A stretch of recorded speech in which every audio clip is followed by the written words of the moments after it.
What does it mean to be the world's strongest swordsman? Why does he hold so much weight, more so than any other weapon user? No other weapon has the kind of status and narrative importance placed on them as a swordsman. And the great holder of the highest rank any swordsman can attain, the title of world's strongest, is none other than Dracule Mihawk. Welcome aboard, and in this video, I'll be explaining the journey of the world's strongest swordsman and why it's undoubtedly worthy of the title of 5th Emperor. The title Luffy once possessed. No, I don't think Luffy is stronger than Mihawk yet. I'll be going over 3 points as to why Mihawk is deserving of the title of an emperor, and also what happens to him next, along with what I think his bounty will be. So watch till the end to see if you will end up agreeing with me. Who is a swordsman? Someone who uses a sword. Yes and no. Let me explain. By the Google definition, it's a yes, but for Oda, it's a no. As a swordsman is someone who lives and breathes the sword. The one who is seeking who uses a sword, but it is clearly stated that he is not a swordsman, but he also uses other fighting styles, unlike Zoro and Mihawk, who are pure swordsmen. Life is in pursuit of the blade. So in conclusion, a swordsman is someone who uses only a sword in combat and actively pursue the path of the blade.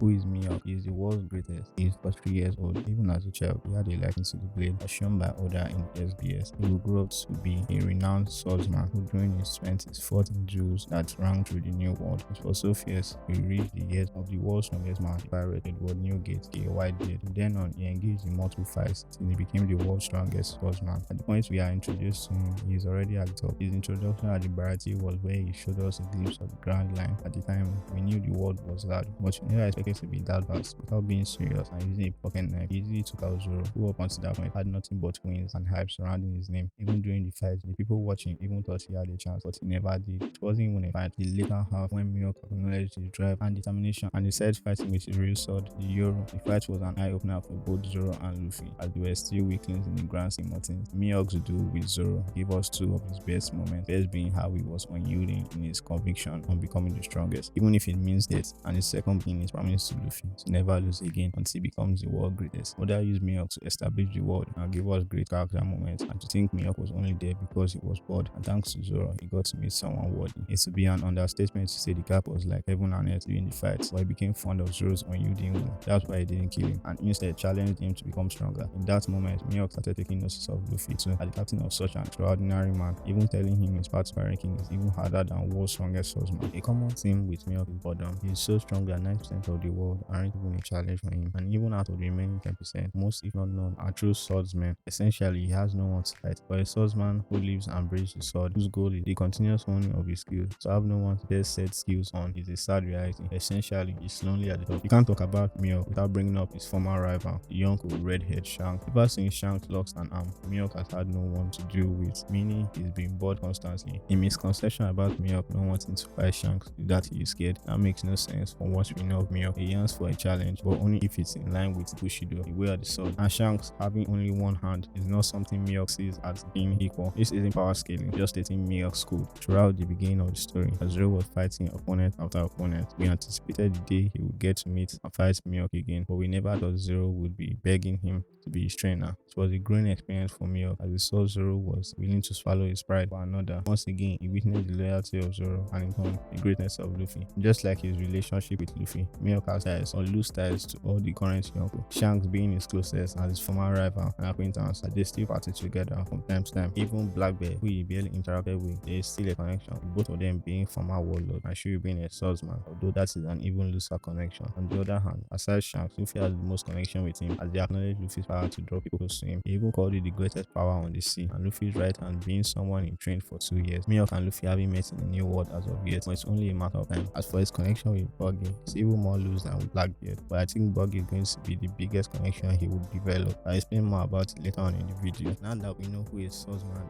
is and who Mihawk is, let's move on to the third point, and the reason I think he's deserving of the title of Emperor.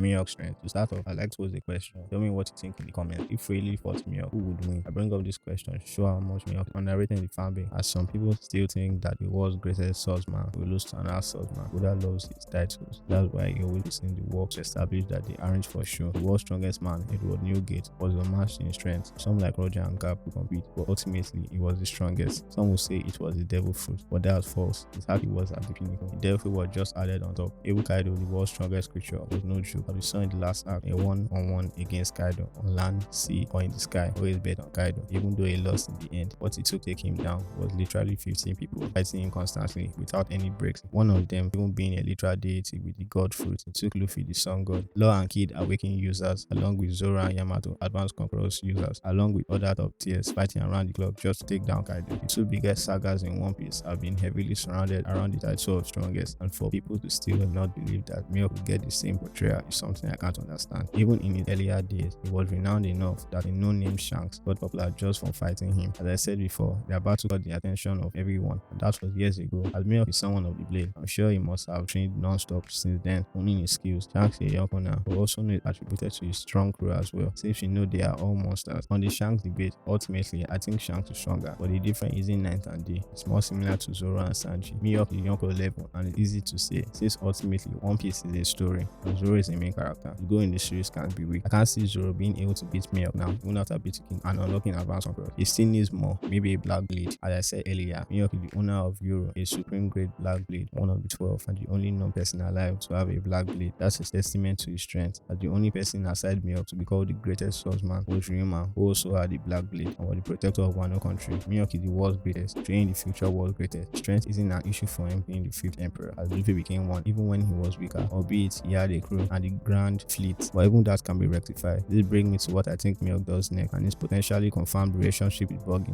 We all know this person, the bombastic clown Buggy. We know how lucky he is and how he is somehow able to convince people far stronger than him to follow him. Am I saying Mihawk bending into Buggy? No, that would be absurd. What I'm proposing is an alliance along the lines of what Luffy and Law had. This will explain why Buggy became a Yonko, as Mihawk's strength is enough and Buggy, although weak, has a lot of followers. I agree with the theory that Buggy teams up with the other warlords, and that's how he became a Yonko. And even with Mihawk's notoriety, Buggy still has more infamy as he was part of the Roger crew. So with this alliance, Mihawk will have the strength needed to be an emperor, along with the manpower, and he can easily get territory. This will also release some of his boredom, as being around Buggy can never be boring. And for what I think his new bounty will be, I see around 3.5 billion. It could be higher, but he isn't someone to just go to the government and cause trouble. And for those reasons, I think Mihawk is deserving the title of an emperor of the sea. Thanks to anyone who watched to the end. Tell me, did you agree with my points, and if not, why? These are some questions I hope Oda touches on concerning Mihawk. And if you enjoyed this video, please like and subscribe. The channel is growing and getting better every day, so subscribe and come along. I'm trying to get to 3K by the end of the year, so share and like if you're interested in more One Piece series. If you also want to know what I think the trial bounty will be for Wano, watch this next video. Peace.